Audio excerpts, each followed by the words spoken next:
Sir இருந்தாலுமே அந்த கரூர்ல எதுக்கு சார் அவ்வளோ அந்த ட்ரோன் ஷாட் எடுக்கிறது, அந்த சினிமாக்கள்ல யூஸ் பண்ணக்கூடிய அந்த ஷாட்ஸ் எல்லாம் எதுக்கு எடுக்கணும்? எதுக்கு எடுத்து வைக்கணும்? அவங்க சினிமா துறையில் இருக்கோம், அவங்ககிட்ட கேமரா இருக்குது, எடுக்கிறது எடுக்கிறாங்க. அதுக்கும் இதுக்கும் சம்மந்தம் கிடையாது. நீங்கள் சொல்கிறது இப்போ எத்தனை பேர் எவ்வளோ பேர் பேட்டி கேட்டாங்க. நான் வந்து திருச்சி மாவட்டத்துக்காரன், திருச்சி மாவட்டத்தினுடைய செயலாளராக இருந்தவன். எனக்கு நூக்கான் கார்னர் தெரியும். கரூரெல்லாம் திருச்சி மாவட்டத்தில் சேர்ந்தது. கரூர், புதுக்கோட்டை, அரியலூர், பெரம்பலூர் எல்லாம் சேர்த்த பெரிய மாவட்டம் அது. அது கரூருக்கு குறைஞ்சது என் லைஃப்பில் 1000 தடவையாச்சும் நான் போயிருப்பேன். இப்போ இந்த நிகழ்ச்சி நடந்ததும் நான் போனேன். என்ன நடந்தது ஏன்ட்டா எனக்கு அதில் இன்ட்ரெஸ்ட் உண்டு. ஏன்னா அந்த ஊரை பொறுத்து இன்ட்ரெஸ்ட் உண்டு.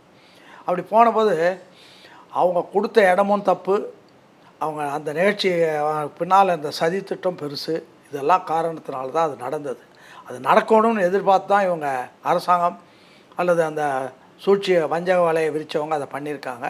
அதனால் இதுக்கு பின்னால் ஒரு பெரிய வஞ்சக வலை இருக்குது அப்படின்றது தெரியுது. அதை மறைச்சிடலான்னு தான் உடனே இவங்க அன்றைக்கி நைட்டே இந்த 41 பேரையும் போஸ்ட்மார்ட்டம் பண்ணி அது பண்ணி உடனே ஒரு கமிஷன் போட்டு எல்லாம் பண்ணாங்க.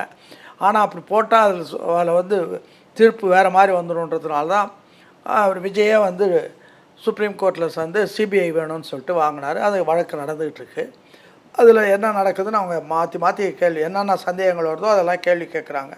அதுக்கெல்லாம் பதில் சொல்லிட்டு வந்துட்டார். ஏறக்குறைய முடிஞ்சு போச்சுன்னு நினைக்கிறேன்.